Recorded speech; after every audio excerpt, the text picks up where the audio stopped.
Hello there. Welcome back to the Agostino Zinga Show with your host, Agostino Zinga, and this is episode number 935. That is 935 of the Agostino Zinga Show, coming at you live and direct from an undisclosed location, somewhere in the depths of East London. I hope you're doing well wherever this lovely podcast may find you. Thank you so much for joining me. Thank you so much for joining me. How have I been? Not too bad, all things considered. Not too bad, all things considered. It's the first day of a new month, September. It's the lock-in season. It's the lock-in season. It's the lock-in season. We are officially over. Summer's officially over. Summer in London's been over for a few days anyway, to be honest, or a few weeks, because the temperature's definitely dipped a little bit. I think the temperature kind of picked up again during fucking Carnival. But for the most part, the temperatures have somewhat dipped. So we are back to normal, back to regular schedule programming. For myself, I'm pretty happy because you know me, I'm not a big lover of summer. Unfortunately, for someone like me who likes my fashions, who likes my clothes, I think summer is not really made for people like myself. Summer's made for the gays and the girls. They usually look cute and cool in summer. But us straight-os, us normal, regular guys, it's really difficult to wear cool clothes in the summer. You end up having to wear like sleeveless t-shirts, trousers that are cut off into jean shorts, or God forbid jorts, right? That's the only thing you can wear. There's nothing else that you can wear. You can't really have a style, have something cool to wear, because you end up just looking like a grown-up 8-year-old, you know? That's what I hate. So, but when winter comes around, all of us straggers, we get to play. All of us straggers, we get to have some fun. We get to put on peacoats. We get to put on Chesterfields. We get to put on biker jackets, down jackets. Oh, Nupsy season, brothers and sisters. My brothers and sisters out there who like the winter, it's Nupsy season soon. North Face Nupsy season soon. Canada Goose season soon. Parker's season soon. Oh, yeah, Dr. Martin boots soon. Remember, some of my guys out there, you know what the vibes are. You know how Dr. Martens sit with a pair of nice fucking Subi skinny jeans. Or if you're really feeling a bit spicy, go Urban Outfitters, get yourself some nice elastic fucking stretchy skinny jeans. Stick those into your boots. A nice fucking top. You're ready to rock, bro. You're ready to fucking rock. And personally for me, I'm not sure about you guys, but I also prefer the gym sessions. I prefer leaving the house really cold and try and get into the gym. Like, you know, it feels like you're trying to fucking traverse across the fucking Antarctic, you know? You are literally struggling to get there. Well, once you get in the gym, you're so cold, you want to warm up. So you start working out really hard. If anything, I think, I'm not sure about you guys, but I definitely push myself way harder in the gym when I go there during winter, because I want to get myself warmed up. So for me, winter coming up is the perfect season. I cannot wait, but I'm really excited. There's only a couple of months left for the year. There are some resolutions on my fucking Twitter that I keep looking at, that keep staring at me and burning a hole in my skull, that I'm sad I haven't kind of fulfilled. So I'm going to spend the next few months of this year ticking those things off. It's going to be pretty crazy because I'm going to be trying to cram 12 months of work into 3 months. But you know me, I love a good unrealistic top goal. I love a good unrealistic fucking target to kind of aim for. And I'm going to do that. I'm going to take all of those goals, all of those news resolutions that I put down and I pinned on my Twitter fucking profile. And I'm going to try my best. I will try my hardest until I bleed from every orifice in my body to make sure that I can achieve those goals by the end of the year. And again, we've only got a few months left. 4 months exactly if you count September, 3 months if you don't count September. This is literally the last quarter of the year. Q4 lock-in season begins September 1st, and I'm so happy I'm here with you right now. Obviously, because it's September 1st lock-in season, you'll be getting a podcast from me every single day on here. You'll also be getting a marathon stream from me on a random show every single day for the 31 days. I'll probably extend that to the end of September anyway. And if you have a bits and bobs as well. So I'm going extra hard. Hope you're going extra hard where you are. Or if you're not going extra hard, just live vicariously through me. Because you know me, I usually come in like a fucking wrecking ball and usually leave on a stretcher. So you never know. It could end up in success. It could end up in a failure. But I'm willing to give it a go. Talking about giving things a go, can I please implore some of my dear listeners? I know some of you guys probably don't have the same musical taste that I do, but if you listen to this podcast today, if you'll have this on the background, whatever you're doing, please take 2 minutes. Please take 2 minutes to navigate yourself to your favorite DSP, and please try and purchase or stream or download this album by Westside Gunn. The title of the album is Hills Have Eyes Too. It's by a rapper called Westside Gunn, Griselda fame, and the album is called Hills Have Eyes Too. Westside Gunn, Hills Have Eyes Too. Please, I implore you, check this album out. If you're a big fan of boom bap hip hop, if you like your stuff with substance, if you like that gritty New York sound from like the 90s and shit, you know what it is when it comes to Westside Gunn and fucking Griselda and all those, man. This album's, because again, I've always been a big Westside Gunn fan, but he's dropped quite a lot in the last 18 months or 12 months, it feels like. So I haven't really been paying attention as much as I probably should do. And yo, this shit grabbed me by the fucking throat. I haven't even finished the album yet. I think I've only made it up until track 6. I've been wheeling this tune up so much. I've been replaying the song so much. I've only legitimately made it up to track 6. That's how, no, track 7. I kid you not, track 7. I've only made it up to track 7. So far, my favorite track from the album has to be fucking Bricolai. What's that? Bricolai Volkov featuring Stove God. Stove God might be one of my favorite rappers of this year. What he did on FICO, I can still hear his fucking chorus on fucking FICO. What he did on fucking FICO still fucking blows my mind. The Clips album. But Stove God might be my favorite artist, might be my favorite rapper right now in terms of delivery, in terms of humor, in terms of swag. Like, there's something about these New York rappers, man, when it comes to like their ability to just like, you know, talk that really flashy, bossy talk that fucking drug dealer talk that gang talk. It just sounds and resonates so fucking good. And I really do recommend you check this out. This album is fucking great.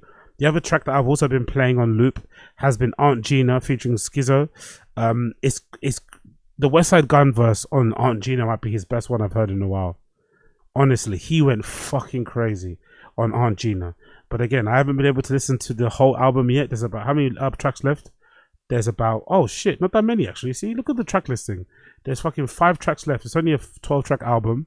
Loads of great production, loads of good boom bap shit, and so far my favorite standouts have been Bricolai Volkov and Aunt Gina. Who actually produced Bricolai Volkov? Oh, it's Harry Fraud. Shit, okay. And who did Aunt Gina? CG. Harry Fraud, bro. OG. If you know, you know, from the French Montana days. Big up fucking Harry Fraud. So Harry Fraud produced one of my favorite tracks on the album called Bricolai Volkov. I recommend you check it out. I wish I could play it for you right now. It's such a good fucking track. It's fucking phenomenal. Just imagine if you're listening to my voice now, it's playing underneath my voice.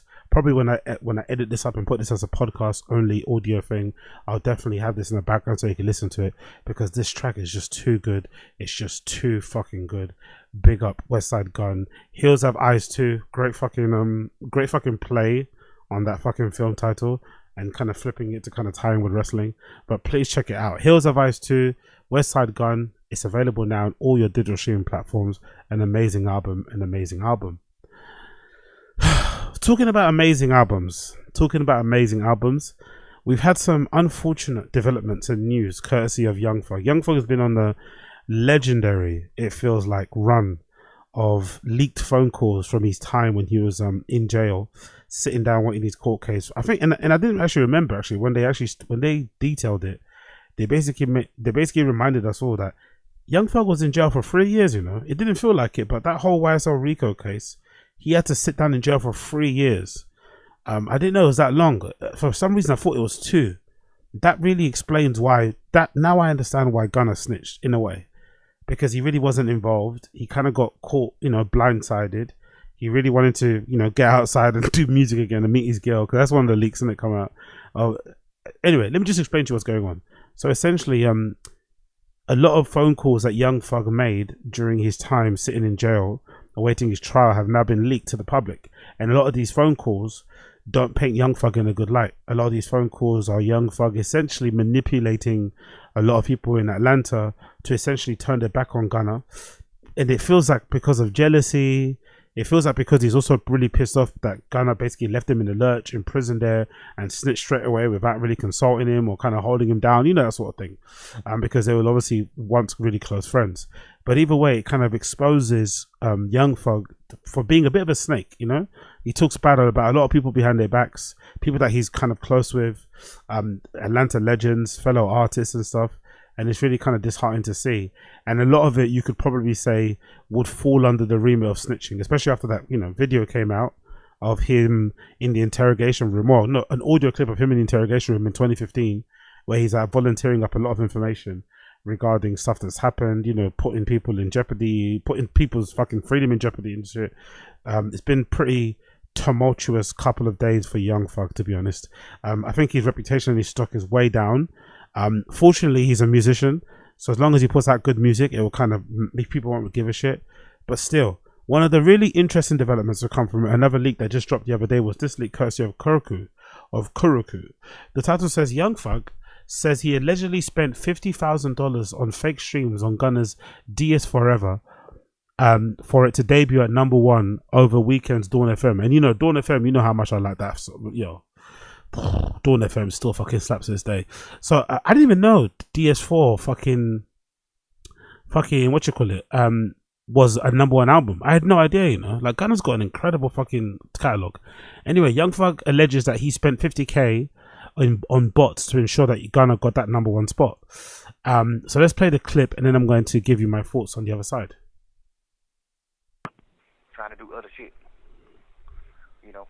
When he did his 2 album deal with me, Cash called me one day like, "Hey, what the hell going on with Gunna? Who's speaking for him?" I'm like, "Why?" I'm like, "Oh, nah.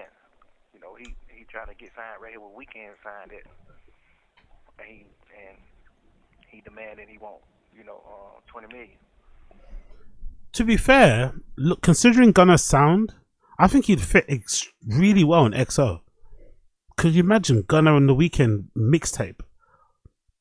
Like, sonically, they'd actually fit really well together. It's actually a shame it didn't work out, but I'd love to have seen what that would have looked like, what direction they would have taken Gunna in, because obviously XO is a little bit more commercial, especially with you know, Weeknd being the main artist on there.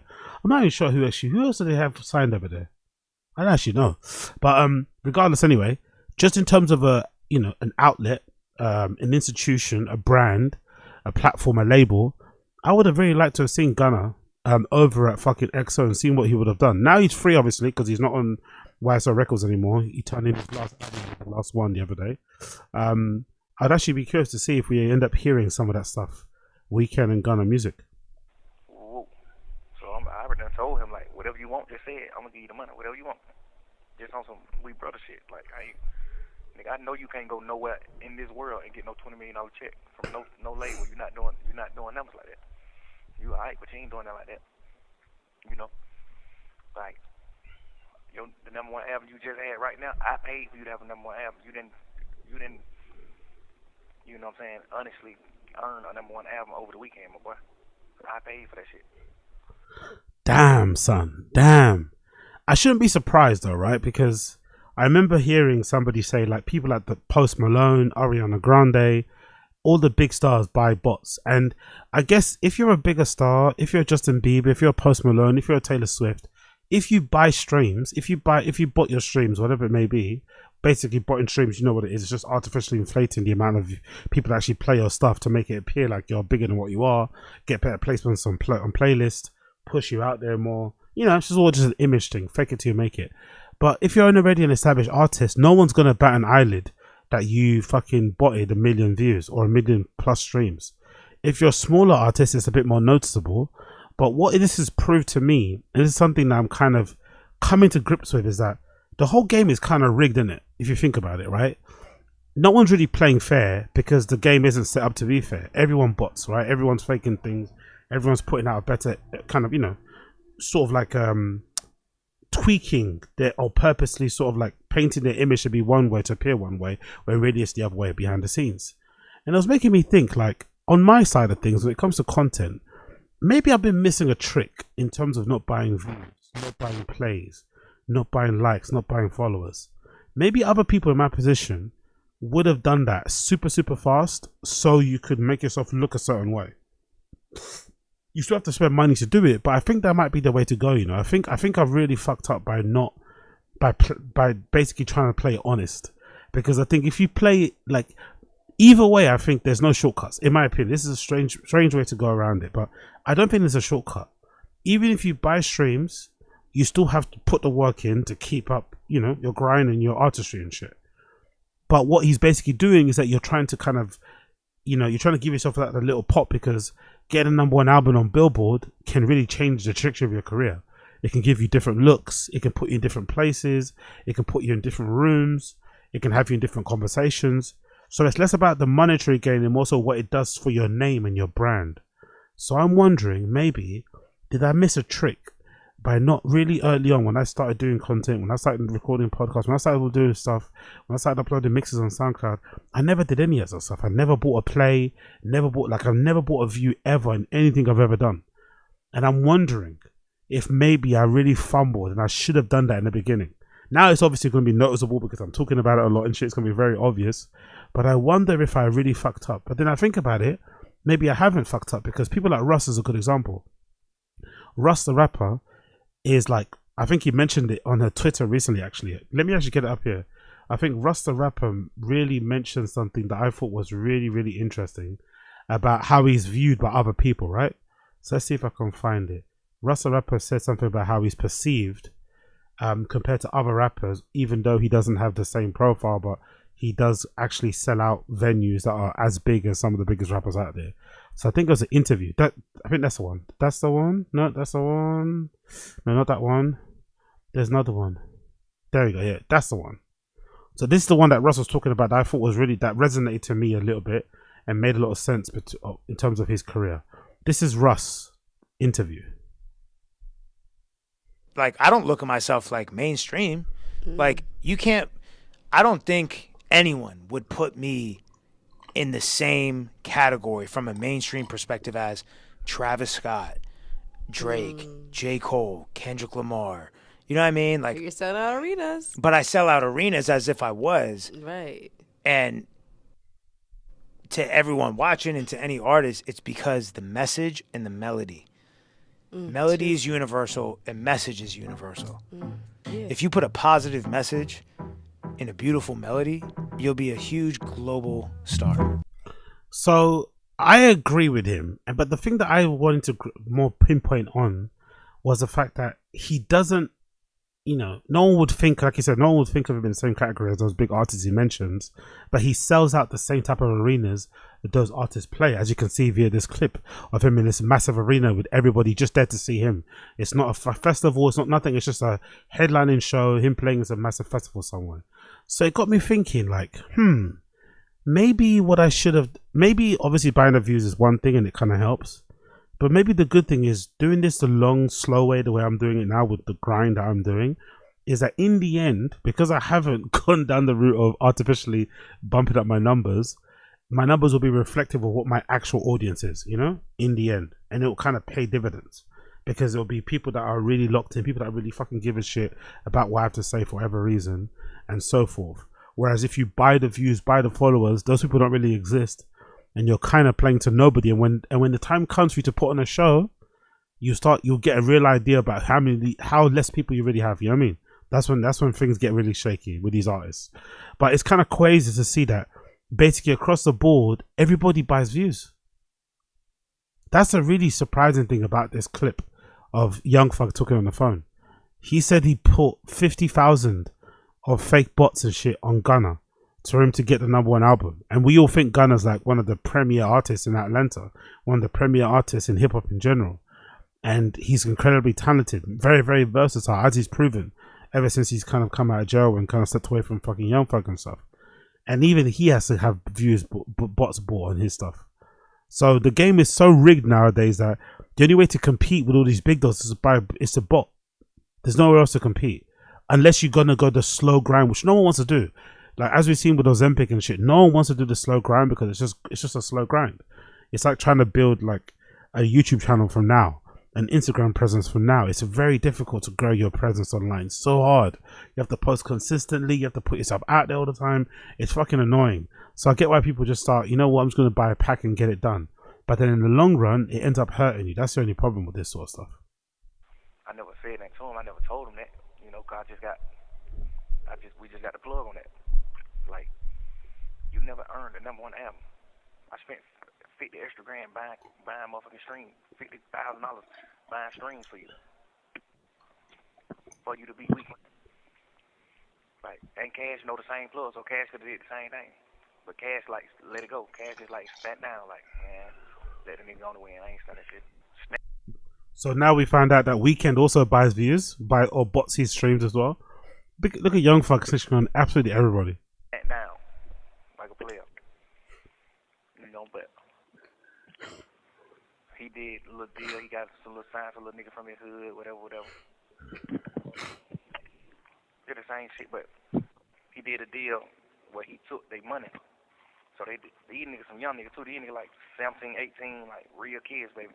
The oldest one of them probably be 18. The oldest one, no, probably about 20. The oldest one probably be 20. It's like 5 of them.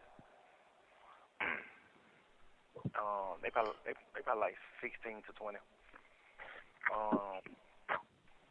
Man, these niggas ain't got no tongue. These niggas ain't popping. Nobody in Atlanta ain't heard of them. They done did like 3-4 shows in the city in 2-3 years. Like, these niggas done had 3-4 shows. And they shows be like goddamn $5,000. You know, it's on the behalf of Gunna and all that shit for sure. Like, the show, you know, niggas booking you just cause they like, oh, they Gunna new artists, they upcoming, they Gunna new artists, but they ain't got no song, they ain't put no music out, no nothing. They just doing shows. So these niggas like, man, we got a show coming up in about goddamn 3 weeks. We got a show coming up in 3 weeks. We want to put a song out so we can perform it at the show, cause we ain't got no song out. So we put the song out, fun little niggas and shit, whatever. These niggas go do the show. This lame man nigga take goddamn $2,500 from the young niggas. I'm like, man, nigga crazy. Jesus Christ. I'm like, nigga, you know you signed to me and you make millions of dollars. I ain't never took $1 from you. Why the hell would you ever in your life accept $1 from these young boys, bro? These niggas kids. What the hell you finna do with $2,500, bro? Like, you finna make 5 young niggas split $2,500? You supposed to let them get $1,000 piece, bro. What the hell is wrong with you? $2,500 ain't finna do nothing in the world for you, boy.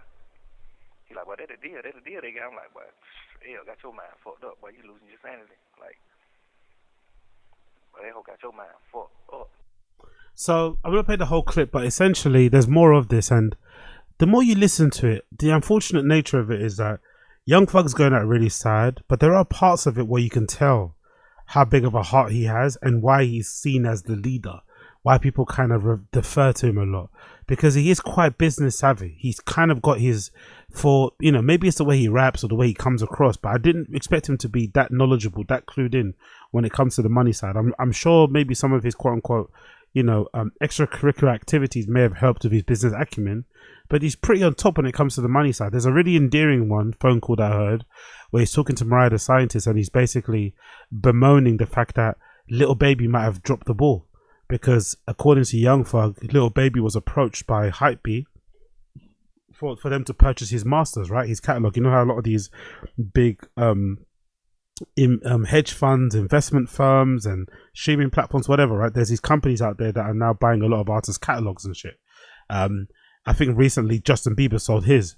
So somebody approached Lil Baby for the same sort of thing, and Lil Baby was kind of, you know, he kind of got cold feet. He kind of wasn't sure about the deal. Then eventually that same company just kind of jumped over Lil Baby and just went directly to QC, which is what the record label Lil Baby signed to, and they ended up buying all the masters or QC's entire library, you know, catalog and shit, which included Lil Baby too. And I think they purchased it, according to Young Thug, for $375 million. Now Young Thug is on the phone to Mariah the Scientist, basically saying Lil Baby fumbled because he could have worked out a deal to sell a portion or to sell his whole catalog for like $175 million to this company, but he didn't. Then the company went over him and just, you know, bought the masters entirely from QC. But he was pissed off because QC weren't splitting the money with Lil Baby, and he was like, oh, Lil Baby deserves that because he's literally the only lit thing in that on that label at the time, right? I think it was only really him, Lil Yachty, really, not really the Migos because they weren't really making music then at that time, even before Takeoff Steps, and then maybe the City Girls, but they were going through their issues too. So he was like, you know, Lil Baby's the sole reason, he's the main reason why the lights are still on there at QC, Quality Control. And he said basically if he was P, the person in charge of QC, or one of the people in charge there, Coach P, sorry, he would have taken that 375, bust it down and broke off Lil Baby a big portion of it. Because he's the one bringing all the money and bringing all the fucking eyes and streams in and shit. And that was a really endearing thing. Like, he was kind of pissed off at his friend for like, yeah, man, you fumbled, man. You should have fucking called him back. You should have got the deal done. If that was me, I would have made sure I gave everyone everything and left with the least amount. Like, you can tell he's got a big heart in that respect. He wants to put everyone in position. But he's also the kind of person, from the phone calls I heard, you know, the kind of person that wants you to know they did them a favor. No, he's the kind of person that he wants you to know that he did you a favor. And he wants you to acknowledge it and he wants you to thank him, you know, that kind of thing. So he's obviously doing it not for monetary gain, but mostly for the thanks and the positioning and shit of like, okay, cool, I'm the favor maker. I'm the person that gets people bags. I'm the person that gets people good features that change people's. I mean, he kind of enjoys that sort of role, which kind of, you know, makes him a bit manipulative and whatever else it may be. But I just can't understand why these phone calls exist. I'm not going to lie. But I get it. If you're spending 3 years in jail, maybe you get bored. But for me, if I'm spending 3 years in jail and the case is looking crazy at the time, right? They were saying that YSL were responsible for the uptick in fucking murders in Atlanta. And then when they all got locked up, the murder rate dropped and something. Like, they were really causing havoc over there.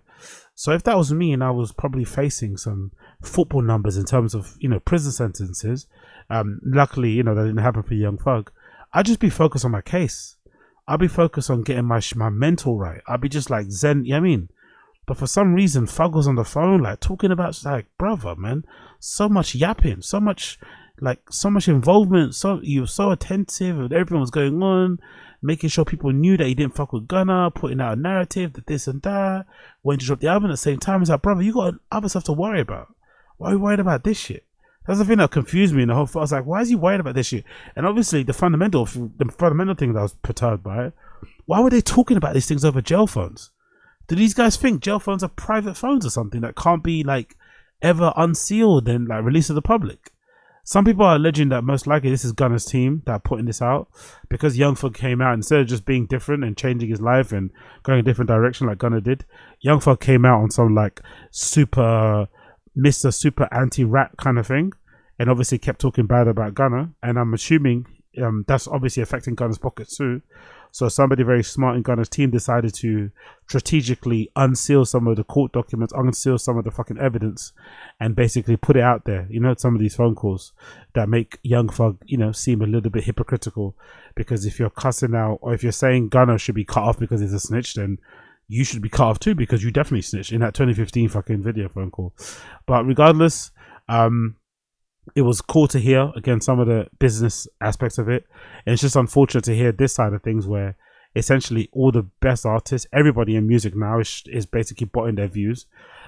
So if you like music, just listen to stuff that you enjoy, but don't ever go to listen to stuff because it's been played the most, because some of those plays, some of those views are definitely not real. They're definitely not real.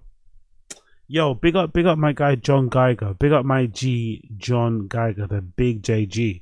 This is courtesy of StayGrounded.tv or Stay Grounded TV, all one word, over there on the Instagram. It says John Geiger is releasing 3 new shoe models this fall winter. So coming up this fall winter, we're going to get 3 new shoe models from John Geiger, the G. Obviously, you guys know I'm a big fan of the fucking 004s. I've been wearing those to death. I've got a couple new pairs actually that was sent over from fucking John Geiger, so big up him, that I'm going to talk to you about in a minute. But let's quickly go over some of these shoes that he's dropping. So the 3 shoes dropping from fall winter will be the Skate 01s. They're the ones I love the most. They look fucking phenomenal.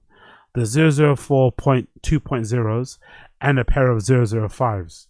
So 3 different, I think to the most part, I'd say they're all 3 different silhouettes.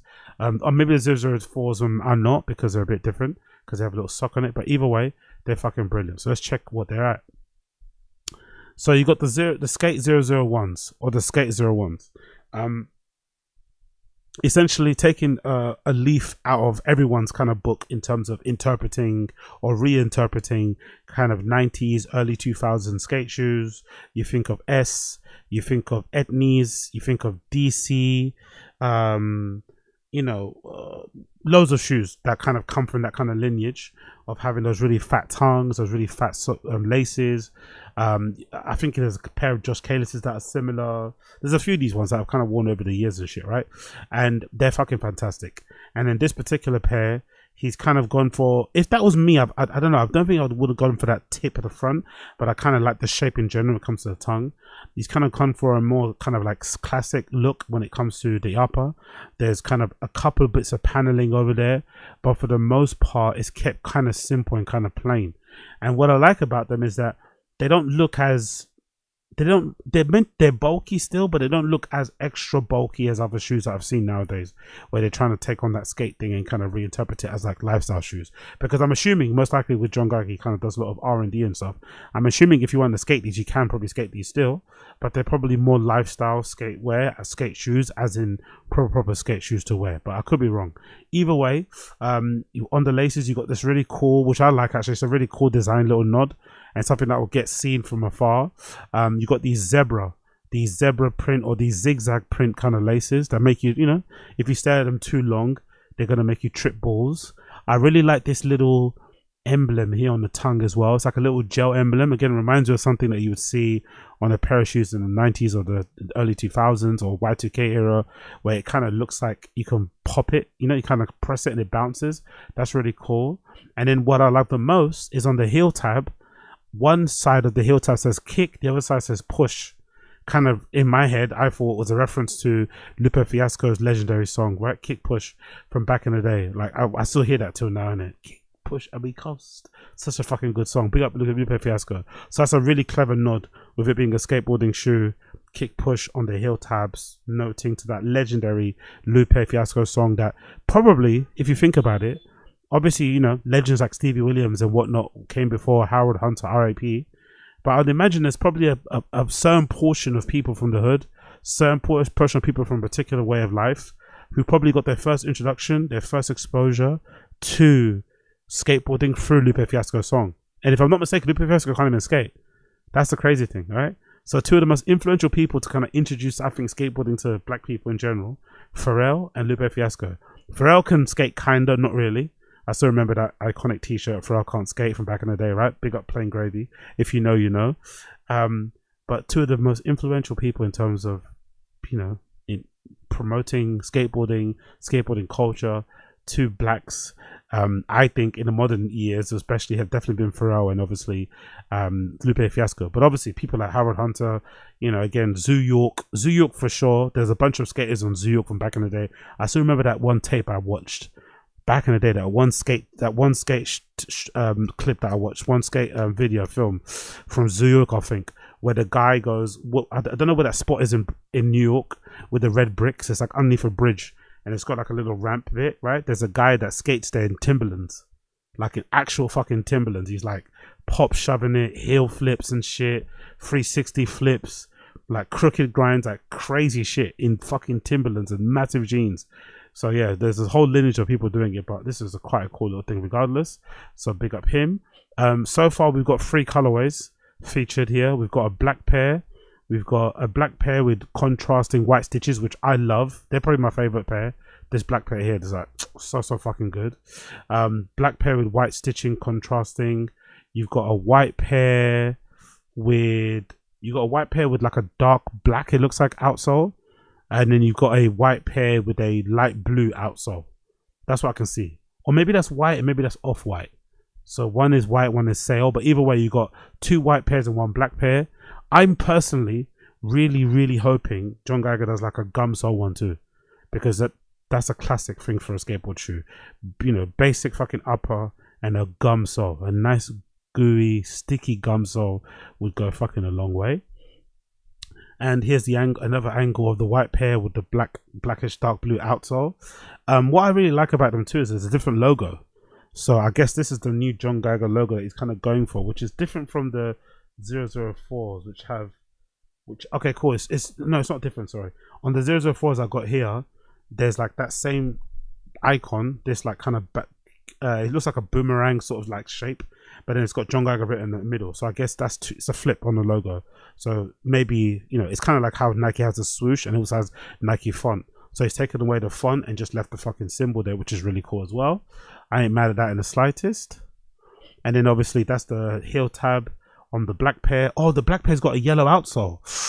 Yeah, I need these, man. I fucking need these. Look at them. They are so fucking sexy. The white pair has like a yellow outsole. It has kick push written down the back of the heel tabs. Black, all black, white midsole, yellow or I guess lime green, maybe neon green outsole, white contrasting stitching, black upper, and then the zigzag laces as well up there as well to make them pop. And then look how good. Yeah, I need these, man. I need these so fucking bad. Look how good they look from top down. Look at those. Ay, ay, ay, ay, ay. Yeah, give me those. Give me those. Give me those. Give me those. And then look at that. There's a purple pair with the pink laces. Oh, yo, yo, yo, yo. This looks like is that a lavender? I guess like a really, really bright, really kind of deep. It almost look effervescent. Effervescent, is that the word it's called? Shit.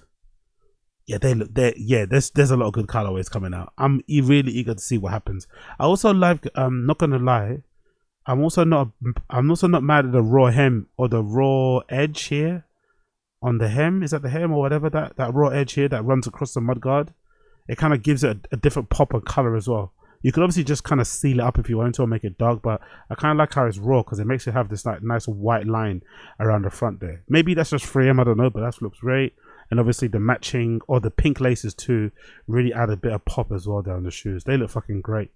Then there's the 004's 2.0s, which are basically just a 004, but they're covered with a sack with a sock, which kind of reminds me, there's a Nike shoe that they did this recently with. I think I saw a picture of Dev Hines wearing them in a review. I forgot the model, what it's called, but I'm pretty sure I saw a picture of is it Dev Hines? No, I think it's Blood Orange, right? Blood Orange album review. I saw a picture of him recently wearing a pair, and I think they remind me of those. Where can I find it? Hold on 1 second here. That's the picture. Yeah, that picture there. So it's from a picture from The Guardian, and I'm pretty sure he's wearing a pair that's got this weird sock. There we go. That's whatever. What the fuck is that shoe there? So those John Geiger 004 2.0, they remind me of whatever these Nikes are. I forgot the name of them. And they also remind me a little bit of the Mocs. A little bit of the Mocs as well. So wherever the Mocs are, you get the same sort of thing. So you got this kind of sock design that kind of goes over the shoes, right? You see that there? Boom, boom, boom. I love those. And then of course you got the 004s underneath the shoe, underneath the sock. But now these 004s have elastic on the laces. That's a pretty cool design, I'm not gonna lie. So there's no laces at all on these shoes. It's just the elastic that kind of keeps them together there. And then of course you got the sock design over the front of them, which will be great as well for London weather with the rain and shit. They look great. So they kind of reminds you of the Nike Air Mocs. Let's see them. Nike Air Mocs. This is a legendary shoe that I fell in love with back in the day. Nike Air Moc. Again, I'm not too sure if these are references. It could be some other thing, but the reference I get from those are these. Nike Air Mocs ACG shoe that came out many years ago, but it's a classic shoe from back in the day. If you know, you know. So those John Geigers kind of remind me of those. You got a little bit of that, right? So I should get over here. So John Geigers, you've got a little bit of that. Nike, you got a little bit of that Air Moc going on as well on the design, I think personally, but they do look really cool. You got them featured in this kind of grey zone, cream color, I guess. You've also got more of a cream color before grey. They also come in green. Oh, that green is beautiful. That green is gorgeous. That pop in that green is so good. That kind of a forest green hue to them. Oh, there's also going to be ones that have this heat transfer or this heat absorption type of material as well. Stuff that you see on Stone Island jackets. And there's a new silhouette, a brand new silhouette. It's a 005, which again look fucking crazy. I don't know what you could remind them to, Hoka running shoes or something, but They look really, really fucking amazing. They kind of look like performance shoes. They're going to be lifestyle shoes, I'm imagining, but they kind of have a look of performance shoes about them. But the design of these are really nice. You kind of have this design on the upper that kind of reminds me of like Flywire Nike did back in the day, where you have these like designs where if you kind of tie the laces, it increases the torsion and the grip on the outside of your foot when you lace them up. And you have this really, really exaggerated bulbousy wave like outsole that kind of looks a little bit similar to the logo that he's got now that he's going with here, which I actually love as well, not gonna lie. Let's see some more bits of them. You see some more details here with the mesh on the upper. Or I guess mesh or weave, I guess maybe you call it a weave, I'd guess, in different colorways too, with different laces. That's the outsole that they're going for. Oof, that red outsole with little dots on it, the different logos all over the top of the shoe. Yeah, John Geiger went fucking crazy on these. He went fucking crazy, absolutely crazy. So loads of great designs, all due to come out sometime in fall, winter. So I'm guessing very, very soon you'll see these available very, very soon. Me personally, the Skate 01s are the one for me. These are the ones for me, especially in this black and this purple. Like, oh, come to daddy, come to fucking daddy. Talking about coming to daddy, big up John Geiger. Actually, I got these a while back, but I wanted to review them once I've actually beat them up a bit. So I got these a while back. I got these maybe a month ago or 2 months ago, maybe more than that. I got these lime green 004s, lime green 004s, and I've been beating these up. I've basically worn these every day for the last month or so, as you can tell by the stains on the fucking outsole. I have beat these into the floor, and again, these might be the most complimented shoes that I've worn in many, many years. I get so many compliments wearing these shoes. A bunch of people turn their heads. I snap a bunch of necks with these shoes. I wore these shoes out to I went to Amsterdam actually a few months ago, or a couple months ago. Actually, I went to Amsterdam for the weekend, and I had these on the entire time I was out there in Amsterdam. And I got so many random fucking compliments of people on the street saying how much I like them. And now that I've got a pair, because unfortunately the first pair I got were too small for me, but now that I've got a pair that are exactly my size, they are so comfortable. They are so comfortable. They go with a ton of outfits. I wore these with shorts. I wore these with cargos. I wore these with sweatpants. I wore these with jeans, everything, and they fucking go amazing. Super bright lime green. And again, it's a very acquired taste, the color. But personally, I love the shape, the model itself, right? It's like that kind of sleek design, and their outsole is so good for me. Obviously the laces too, I usually have them unlaced like that personally. But that outsole design, that flatness of that shoe from the back to the front, no banana foot, right? You know, Nike had that annoying banana foot thing going on retros. None of that banana foot thing. And again, they feel really high because of the sole where it's at. But I think your actual foot sits quite low compared to what they look like. They don't. Your foot doesn't sit as high as high as the sole is, and so it kind of gives me a little bit of a feeling of it being semi vulcanized, if that makes any sense. So your foot kind of sits somewhere around here, you know. It doesn't sit all the way up there, which is quite cool. I quite like as well. You've got a nice bit of free M hit here on the heel. Nice sort of pull tab. Obviously the laces work. You've got the logo here. Nice laces. The mesh, which is great. The cage. Like fucking beautiful. I love these. I've been obviously wearing them every single day for the last couple of months and shit. And look at the condition of them. They're fucking bulletproof. And I'll probably take them, you know, give them a quick little wash, and they'll be bright spanking new again. So those are 004s. And then I've got another pair actually.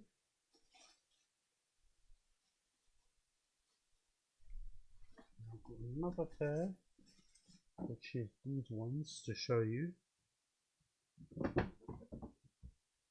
And then I've got a white pair too that I haven't worn just yet. Though I haven't worn the white pairs just yet.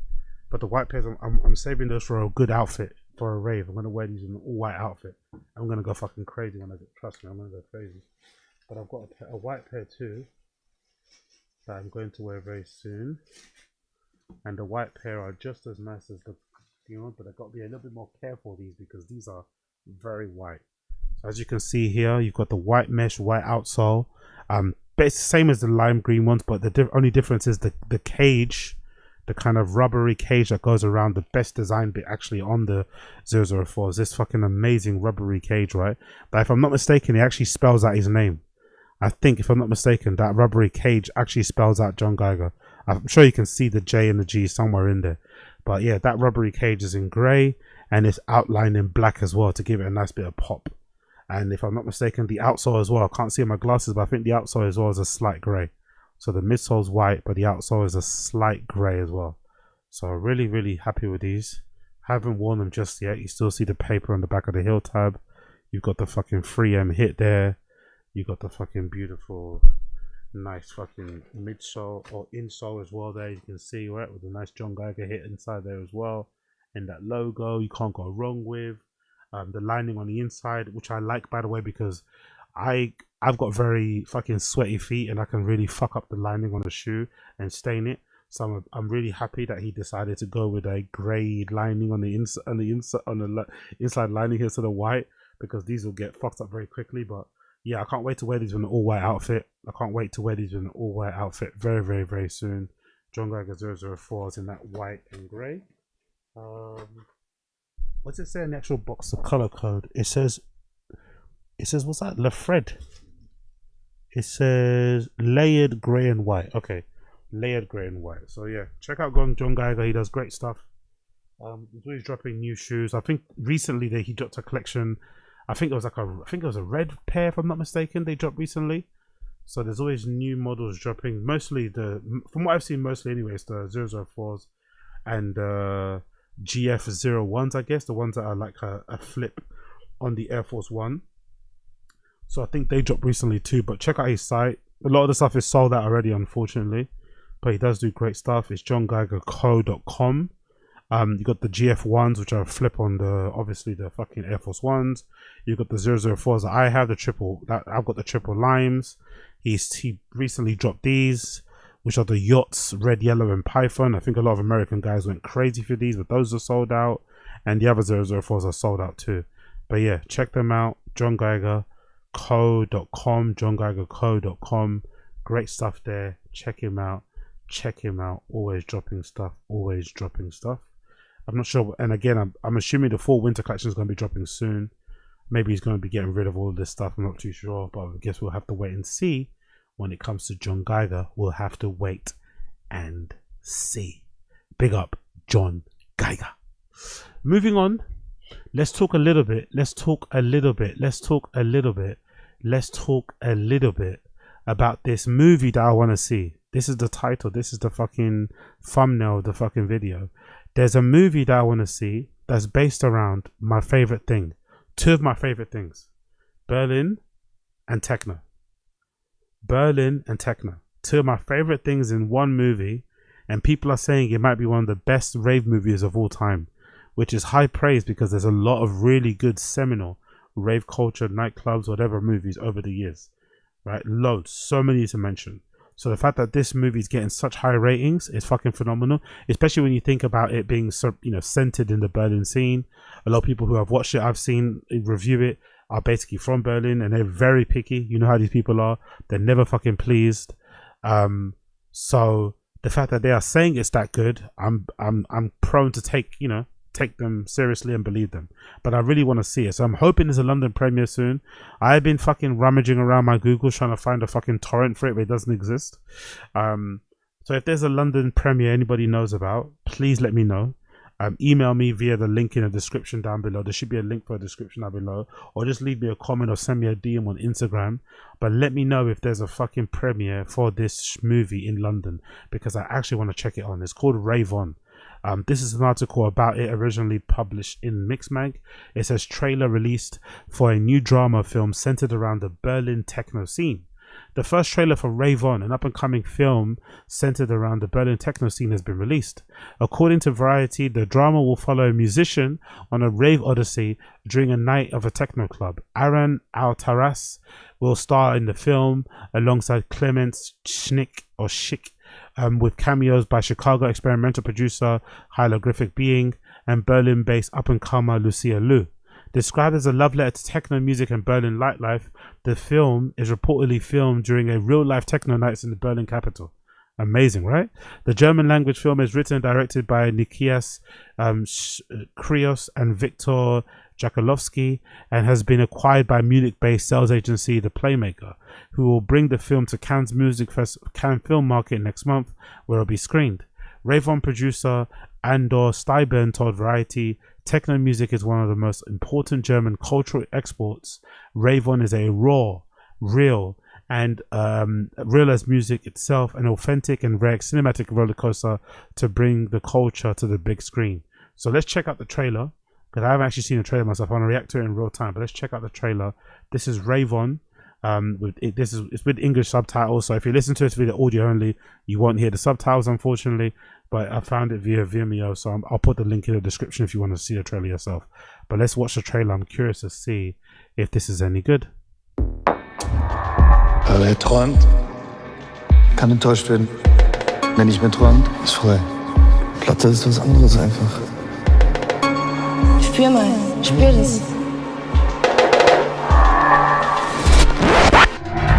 I just want to give this record to Ray Porter, and I wanted to ask you if you could get me into the backstage. No, sorry. Cosmo, brauchst mal eine gute Laune-Pille. Weil nur weil du nicht reinkommst, heißt ja nicht, dass du da nicht hinkommen kannst. Opfergaben für den Techno-Gott. Joy! Joy! You know, I feel like a failure. Failure can help you learn. You hit reset, you restart. You're not the only soul that fucks up in life. Sind die Leute endlich ready für den Meisterwerk? Time is not existent. Try. Just let go. No.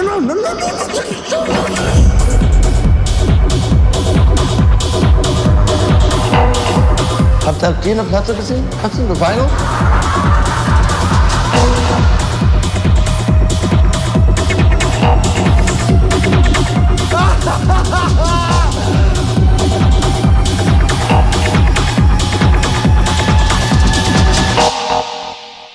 Weißt du, was passiert ist? Oh, that looks good, bro. That looks fucking good. I'm not gonna lie. That looks really fucking good. There are so many scenes in there. The nose when you're trying to get him backstage and you make up some lie about giving someone a USB or a record. Been there. Somebody telling you that you need a pill. Been there. The many hours spent politicking and talking and yippee yapping with strangers in a toilet cubicle, having these really intense connections with some of these people, sometimes swapping bodily fluid with some of these people, and then never seen them again. Been there. Honestly, this looks really fucking good. It's really difficult to kind of capture the essence, the vibe, the ambiance, the electricity, whatever that happens in the rave, and especially on the dance floor, especially in places like Berlin. It's part of the allure of it. It's not even a club. Part of it is the way it's on the way going there. Part of it is passing like residential buildings covered in graffiti. You know, homeless people, drug addicts all over the place, freaks, weirdos, and everything else in between, walking around the street, turning into their fucking, urban fucking runway, or whatever it may be called, right? And then before you even get to the rave, you're getting all these fucking, you're getting all these inputs. Your head's going fucking crazy. And by the time you walk in and the sound hits you, the vibes hit you, you're like, Jesus Christ. So all those things I've noticed whenever I've been in a club, because most clubs don't allow it anyway, but whenever I have been in a club, the rare times I've been in a Berlin club where they can let you, or they do let you record, whenever you watch those clips back on your phone, they don't seem the same, It's sort of like we're trying to record a festival. Yes, you can record somebody playing, but you can never really capture the atmosphere. And I think they've done a good job, from what I've seen on these little clips, of being able to capture the textures, the view, the warped perspective, the sound, how it's muffled and shit, how people look in clubs. Everyone seems to look so much bigger and cooler and majestic and whatever else it may be. So I'm really looking forward to seeing it. I'm really looking forward to checking it out. There's a section there talking about the fucking producing. Like, I feel like everywhere I turn, somebody's reminding me that I should start producing, I've always thought producing should be left for people that actually have musical talent. I always feel like people that DJ, people like myself, don't have any musical talent. That's why you DJ. DJ is probably the closest thing you can get to actually performing on the stage, because I've got no musical talent, can't sing, can't play an instrument. The closest you can do to being an artist that's performing with a microphone in your hand is to DJ. So I always thought if you're going to produce, you should be an artist too, right? You shouldn't just produce for producer's sake. But people nowadays produce, I feel like, mostly to get gigs, really. That's what it feels like to me. It's like a little cheat code. If you make a hit record, or if you make a good enough record, a decent record anyway, it doesn't need to be a hit. You make a decent record, that can allow you to get gigs, and then it changes your profile as an artist immediately. So I'm thinking maybe that's what I should be doing. But in general, more so for like just creating a song that can maybe outlive me, you know, something that can basically be left behind and someone can remember it and kind of play it back and think of you, or it can kind of capture a particular moment in time way better than a mix can, because I don't think anyone's going to be playing my mixes when I'm dead and gone. Do you know what I mean? That's going to be a bit of a hard one to be playing back fucking 2-hour long mixes where some of the tunes have been fucking, you know, muted because I copyright fucking things on YouTube and shit. I don't know. Either way, I feel like I'm being pushed in that direction to getting a pair of KRK speakers and hooking it up to a fucking audio interface and getting a fucking MIDI keyboard. I feel like I need to do that. I feel like that's the next step, especially now that I have this new M4 MacBook Air. It could probably handle that anyway. I should have a little mini keyboard, you know, a little MIDI keyboard, and I should be banging away trying to make a tune. But the only thing I wouldn't do, to be honest, as well, I don't actually believe in all that shit. I wouldn't really bother with the whole like sending people USBs and shit. I think that would have something a bit GAY. I'll probably just play my own sets or just keep spamming up my profile, and then eventually some people will like it and they'll use it, you know. That might be the way to go about doing things. But yeah, I don't know. I gotta check it out. Rave On looks fucking fantastic. Need to fucking see it. Hopefully somebody has got a London premiere going of it soon. If not, I'm willing to fucking put it on myself. Who do I need to get in contact with? Please let me know. I would love to screen this somewhere. This looks fucking fun. I want to do it. I want to see it. I want to do it. I want to see it. Big up the stream chat. Yo, big up on 10 toes. Yeah, big up Run It Up, big up Luke, big up Lucas sharing. What's going on, Key? Hey, Izzy, I got back from Creamfield, also Berlin from holiday. Oh, amazing, great to hear, brother, great to hear. I'm due to be going there probably, I think, Christmas, right, at times. If not, then probably sometime in November, because I'm also waiting for the birthday lineup to come out. I'm sure the birthday is going to be happening it should be happening in November or December. Whenever the birthday is for Berghain, I'll be there again. That's probably the newest time I'm going to go. Big up the Creamfields thing as well. Actually, Creamfields, I need to check it out because what's that channel I like to watch? Legendary fucking rave channel. TPD TV, or however you fucking say it. The one with the brother and sister and all the other guys, right? The amazing when they go to festivals. They recently did a review of Creamfields. And allegedly they said it was pretty shit. So I'm curious to see, because I kind of like Creamfields. It looks kind of cool. I'm not mad at some of the lineups. I also like the crowd. They seem like they're really up for it. So I'm curious to see what those TPD guys thought of it. To be fair, I wouldn't be surprised if they hated it, because those guys don't really seem like they like dance music or electronic music. They seem like they're more into bands and shit. So going to a kind of a festival where it's mostly going to be that sort of music might not be the smart thing to do, you know? So that might be the reason why they didn't like it, but I'm curious to see. I'll probably react to that tomorrow. There's a full video of it out now at the moment. I think it's on their channel, if I'm not mistaken. Is it I think it's TPD TV, right? I'm pretty sure that's what they're called, right? Was it TP? That's it. No, TBD TV. That's them. TPD TV. They've got a new video out just now about Creamfields. There's Creamfield really that an honest review. So I'll definitely check that out later. But big up Lucas sharing. Hope you had a good one. Big up Big Booth as well. Big up Big Booth out there as well. Carrying on actually from that, I want to quickly read this review regarding that movie Rave On. This is courtesy of the magazine 032C. It says Club Culture Paradox. Aaron Altaras, Freddy K, Rave On. So let's actually see. This is the director talking with Freddy K. So at the premiere of the film Rave On at RSO. Oh shit, they premiered it at RSO the other day. Nice. Actually, let me check out RSO. Have anyone uploaded any images of RSO Berlin? RSO Berlin Instagram location. Let's see if we can see anything. And I'm actually curious to see if there's been anything going on there. RSO. Cool. Let's just see there. RSO Berlin. Maybe if I go on a tag, somebody's tagged the location, so I can definitely want to check out if there's anything here I've missed out quickly. Bear with me a second here before we move on. Nope. Any tag location? Someone's got a tag location, right? Who's that? Someone must have a little tag location here. No, nothing. Nope. Anyone? There you go. Cool. Big up this person. Let's see who they got here. Anything recent? Because I still haven't been there. You know, weirdly enough, I need to check it out. I haven't been there. Oh, there's some pictures of the outside here to see what it kind of looks like. The queue. Cool. Some girlies. Let's see anything recent I missed out on. I actually need to check out RSO. Looks like a fun place.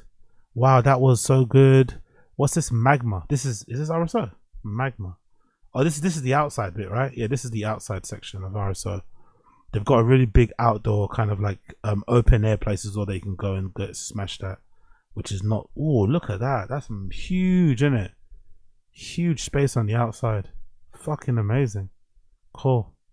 Not mad at that in the slightest. Any more pictures of people playing though? Any pictures or videos, clips of people playing, please, if you don't mind? Give me something. Nah, they're probably not though, because they do cover your phone in it, so it's unlikely I'm gonna get any clips here of people playing here. Nope. Is that might be RSO? That might be an RSO Berlin with fucking Ben UFO. But yeah, there's not really anything here, is there? Or this girl is, right? She's playing there. Nice. We're not mad at that at all. Big up her. Some people there having a great time. RSO. Who's this?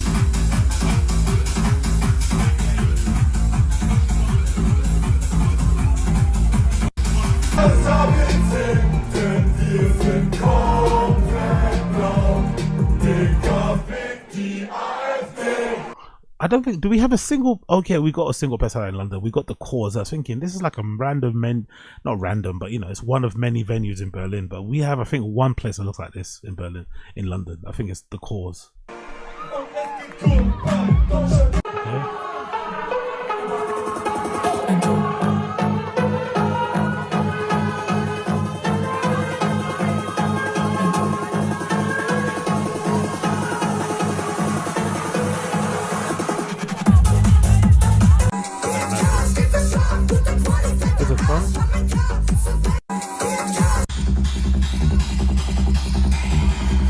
This is some sort of festival. I don't know what festival it was, but this looks good. Look like a vibe. Not the type of music, don't get me wrong, but it look like they killed it when they did it. Whoever these people were, they look like they killed it.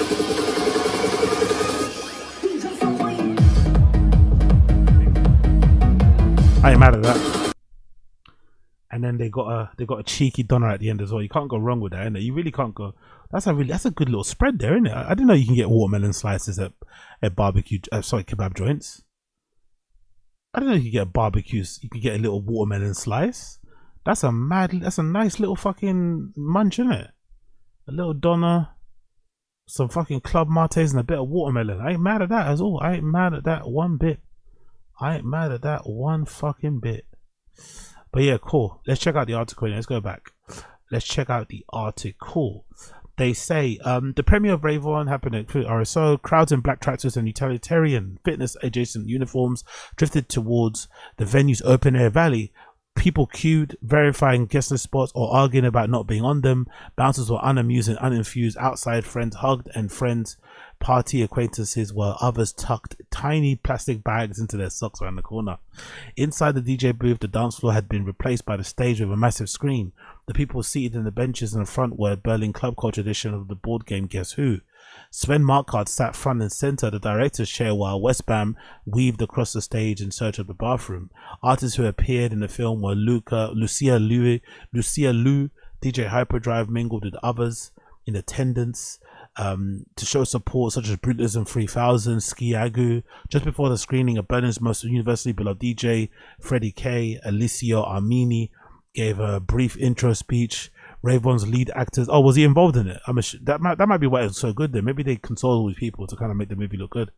Written and directed by Victor Jalakowski and Nikas Krios, Rave On riffs on the Odyssey, one of storytelling's oldest templates. Its protagonist Cosmo enters a club with a singular mission, giving his new vinyl to the evening's headlining DJ called Troy Porter, played by Jamal Moss, aka Hieroglyphic Being. Within the labyrinth fictional venue, Cosmo encounters the full Grinchia spread, obstacles, enemies, sirens, side quests, and failing redemption. With beautiful color grading and memorable soundtrack created by Ed Davenport, Rave On is a stylish reframing of the narrative trope that confronts the local paradox. The cult classic film Berlin Calling is now a retro homage for a foregone era, while more recent movies such as Victoria and Beat make club culture a setting rather than a focus. This is even true with the electronic music journalism. Cool, let's get to the bonus. Many of the concerns about increasing availability and endangerment of the pieces. After the screening, I spoke to Altaras and Freddy K, whose label Key Vinyl is releasing a Rave On soundtrack on a double vinyl LP. Shit, really? There's a Rave On, there's an official Rave On fucking vinyl. Might have to check this out. Who's on it? Inland, Incisa, Hieroglyphic Being, Ed Davenport. Okay, I ain't mad at that. I think it'll be funny to say that we know each other. What, like from partying? Freddie K, not necessarily. I just think that it would be nice to acknowledge that you know me privately, because interviewing somebody you know is very different task than speaking with a stranger. Cool. When I saw you right before the movie started, you told me to feel really nervous. I wasn't lying, says Freddie K. Usually I'm not so cold-blooded when it comes to this shit, but so many of my friends are here today. It kind of feels like an awkward moment when it's your birthday and everyone comes with the candles and cake. It doesn't have anything to do with the film, sharing the things you do. If in the film you play a DJ and a producer, but you also used to DJ and produce with your brother as Altaras. Now your brother Lenny is a solo act. Why did you stop? You need both hands to do something well. When you want to do two things at the same time, in my case, I just end up sucking at both. I disappointed myself when I was a place where I wasn't enjoying music or acting. I felt like I was deceiving myself and others, all while operating under the umbrella of success. At the end of the day, I didn't like going to work. This issue was a root of many things that happened afterwards and even caused a semi-public meltdown in the friend group. Wow. Okay, so this is the opposite of what I just said earlier. I said I wanted to maybe start producing to get more gigs and to just create more music, but Freddie K is saying you can't really do both. If you want to be a great DJ, you can't produce. If you want to produce, you can't be a great DJ. Well, it makes sense because he's well regarded as a really great DJ. I'm still yet to be convinced, to be honest. I've seen him 4 times now. Not really. I'm not really fully on the Freddie K hype train, I'm not going to lie, but he does come across very well. He says here, he continues, I like DJing because like music, and like music being, I like my brother. The project was always about sharing something with him. He has his own light and I would never want to stand in the way of his pursuing it. He compulsively needs to make music the same way that I compulsively need to act. Yeah, okay, I see. Now we are closer than ever. I actually think my relationship with my brother is a thing. Actually, is that the who I'm thinking of? Altaras. Is that who I'm thinking of? Or did I fucking say the wrong person? Anyway, whoever AA is, I get it. So I guess maybe AA is the actor. Maybe that's who they're talking about. Altaras and Freddie K. Where's Freddie K then? Which one is him? Whatever, it doesn't matter. Let's continue. Why do you think it's difficult to uncomfortable to watch things about the club culture? I think for some of the people closest to it, there's an impulse to wince, cringe, and just look away. That's a very true point, actually. There is an inherent thing. I think that also goes back to the review I spoke about the other day with that American girl review in Berghain. I think it was less to do with her being cringe and more to do with people watching her and feeling cringe. Because people don't like to see themselves reflected that fucking viscerally. There's something about it. You kind of want to keep it yourself. You know, there's not a lot of documentation when it comes to rave stuff. There are some rave influencers popping up, but no one really, there's no one out here really documenting a lot of that stuff or showing you. Just kind of enjoying the moment. Just keep it moving. Let's see what the answer is here. Well, first of all, we aren't everybody. I think it's hard for us to watch because it's too close to home. Agree with that one. You see something that you know, but it's not necessarily as you know it. That causes a dissonance, and the dissonance makes it difficult to process. This is an artificial project. Of course, it's not me. But even still, You can't imagine how often we thought about the tote bag I'm carrying in the film. They kept saying, please, Aaron, just hold it like a normal tote bag. And I was like, yeah, but I can't hold a tote bag like Aaron. Obviously, as an actor, this is my job, but it gives you a sense of difficulty with it. Oh, shit. Good point. Your biggest roles in the past have been projects with explored Jewish experience in Germany. Okay, we don't care about that. In all your past interviews, you've been confronted with a deeply sensitive and traumatic topics, inevitably forced to make big statements about. Okay, we don't care about that. Also, Freddy K gave a speech before the film. Victor, can you explain how you got him involved? So Freddy K is involved in the movie. First of all, I'm a rave and a huge admirer of Alicia. I don't even know how many closings of his I've done. When we were finished the film, we were considering what to do with the soundtrack. We knew it deserved a proper home. Alicia's label, Keyvanna, was our #1 goal. A mutual friend introduced us. I shared a lot of plot with him and told him Dan Paul was responsible for the music. He said, yes, I'm in. Freddie K.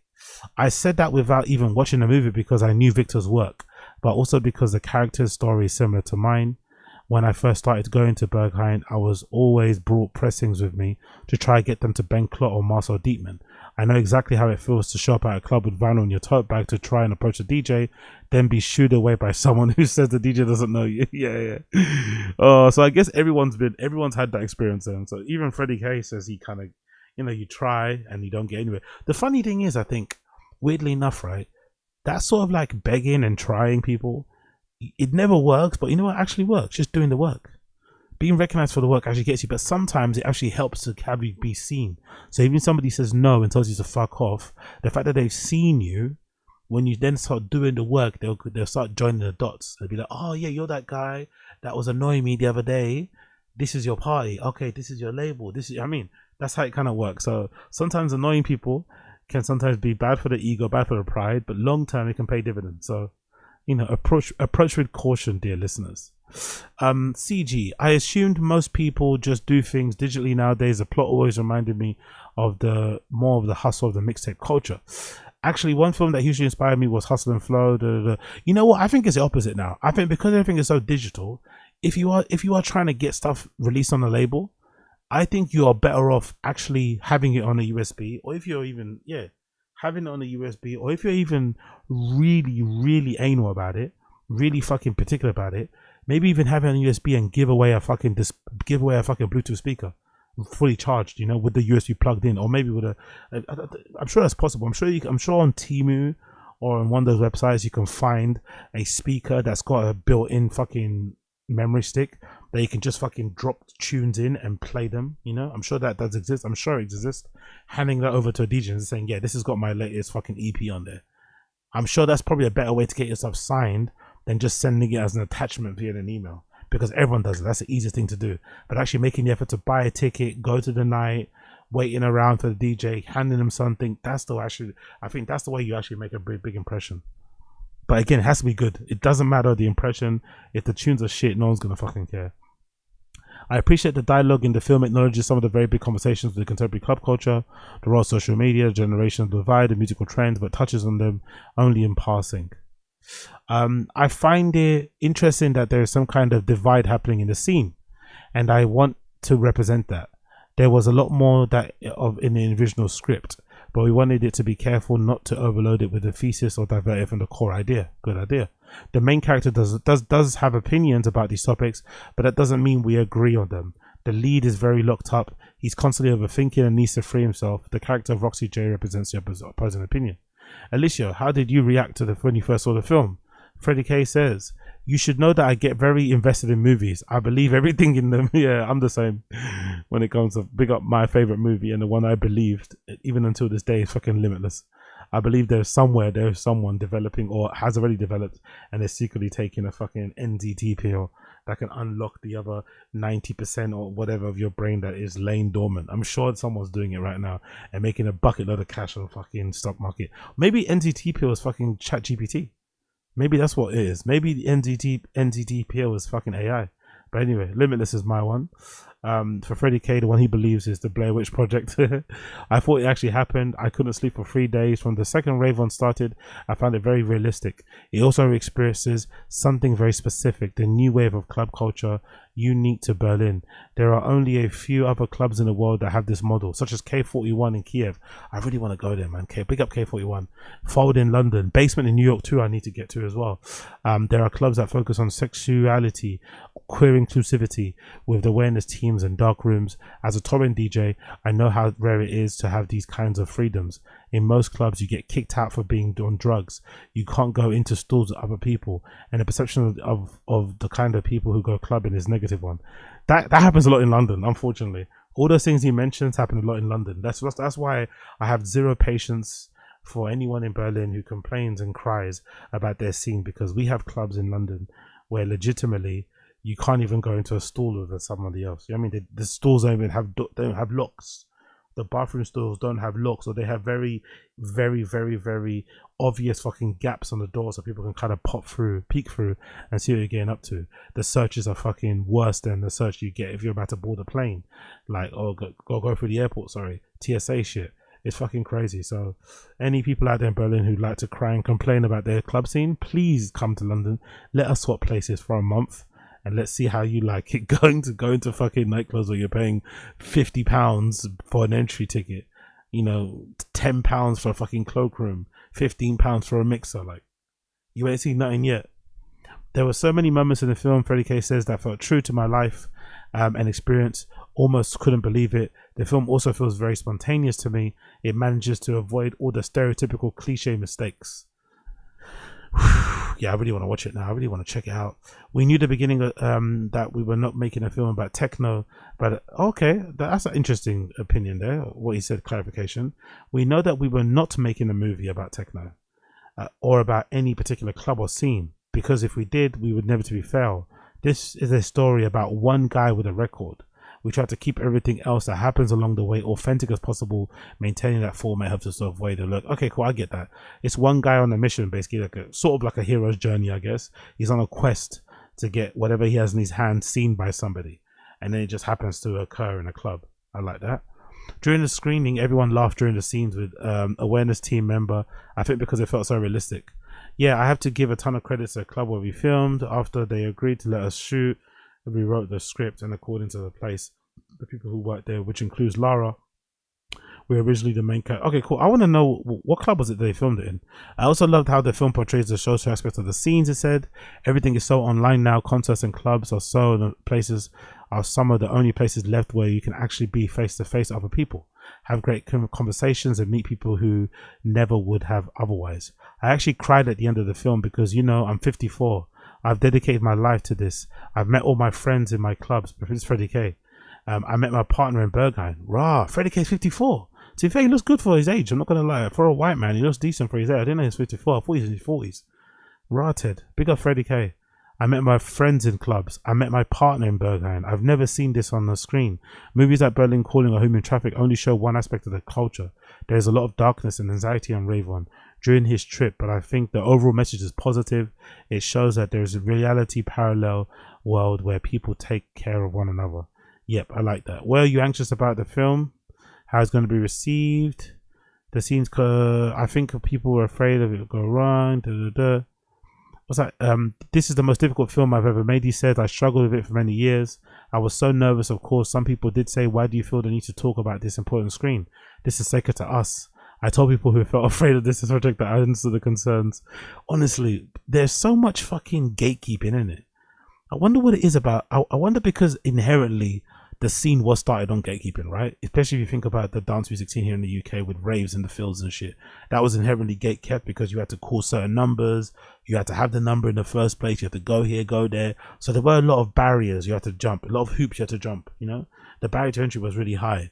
So I wonder because intrinsically the music has always been quite gate kept, that we have this lingering thing where you don't really want people to know, like about a festival that you really love, about a club night that you fucking swear by, about a go-to deep. I mean, everyone keeps stuff close to their chest, but that doesn't really help, you know, to help spread things or to get new people involved. I don't know.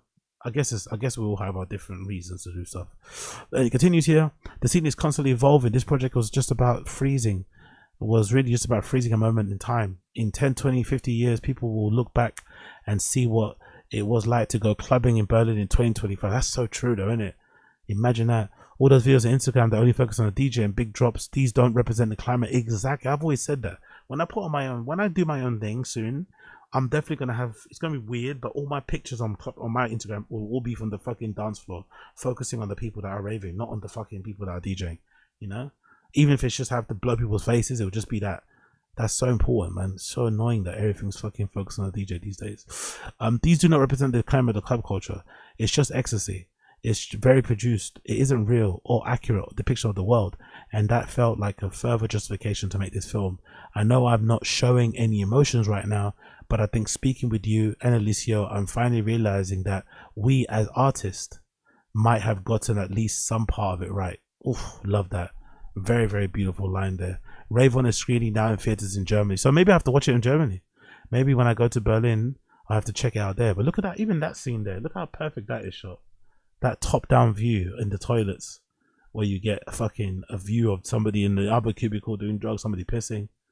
I've always wondered, by the way, why don't a lot of German clubs toilets have bathroom seats or loo seats and shit? Most of them don't. Bergen's a good example of it. It's just a raw metal thing. Is it because they want you to kind of squat over them? You're meant not, obviously, if you're shit. I don't know. I've shat in a bunch of Berlin clubs. I wonder why they don't have toilet seats, or maybe they've been ripped off.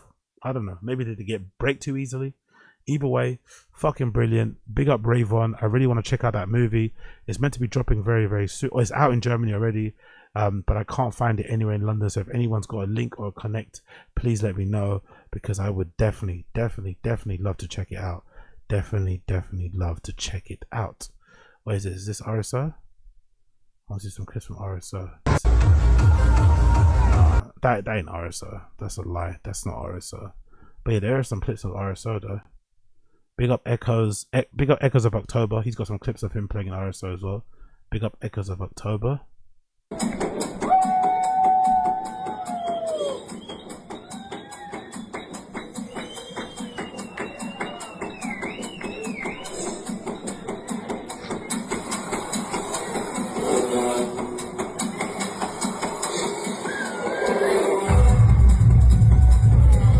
I ain't mad. That big up October. He's got that good Balenciaga denim on as well. That good Balenciaga denim on there. You can't be mad at that. Big up Echoes of October. And yeah, coming soon. I shall be inside of fucking RSO very, very soon. We love to see it. We love to fucking. Oh, there's I Hate Models actually. There's fucking Lucas Sharon's guy. Big up I Hate Models. Oh, we don't want that too much. Not the right song there, but big up I Hate Models. You see him there. A bunch of other people too. Bish Bash Bosh. There's Freddy K. Cool. We love it. We freaking love it. Anyways, people, that has been it. That has been the Action Zinger Show episode number 935. Thank you for tuning in. It's been a pleasure to have your company as per usual. If it's the first time tuning out the show via YouTube, you know what to do. Smash a like, hit subscribe. That'll be greatly supported, greatly appreciated. Obviously, if you're listening to this via the podcast app, leave me a 5-star review and share the show with all your family and friends. I would also be appreciated. Oh, actually, there's a clip here. Actually, let me see. Play this. There's a clip from the Rave On premiere. I just saw this. There's a clip from the Rave On premiere. That was a premiere, right? Wow, look how many people turned up. Holy shit. That was a premiere for the movie. Look all the people that turned up. They were showing it outdoors and the outdoor screening. Fucking cool as fuck. And that's the actor that's in the movie. I think that's the lead actor there on the left hand side.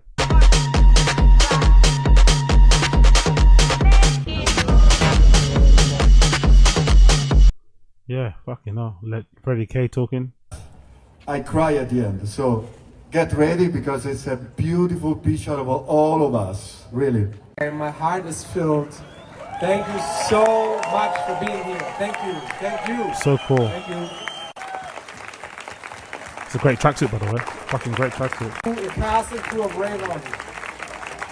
Thank you, everyone. Thank you for sharing this special screening with us. Thank you, guys. Let's have a nice party. Yeah, I need to see this, man. I need to see this fucking movie when it releases. Big up, big up, big up, big up, big up. Big up, Blood Clot. Damn. Who else was here? Bunch of other people there. Cool.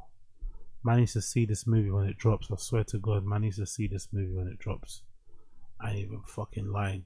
But anyway, big up everybody for tuning in. Appreciate you. Smash the like button, hit subscribe if you haven't already. Those of you waiting for the random show, that'll be starting in about 5 minutes. 5 minutes for the random show. But for the rest of you, thank you for tuning in. It's been a pleasure to have your company. Obviously, you guys know Wagwan with me, and I'll see you guys on the other side. For those of you listening via the podcast app, my tune of the day, song of the day, is courtesy of the legendary band Nails. The song for me is going to be Scum Will Rise. Scum Will Rise, courtesy of Nails, is my song of the day today, playing with my voice. If you're listening to the podcast app, for those of you who haven't heard it, make sure you check it out by the band called Nails. Scum Will Rise. For everybody else, take care, be safe, and I'll see you guys very, very soon. Peace.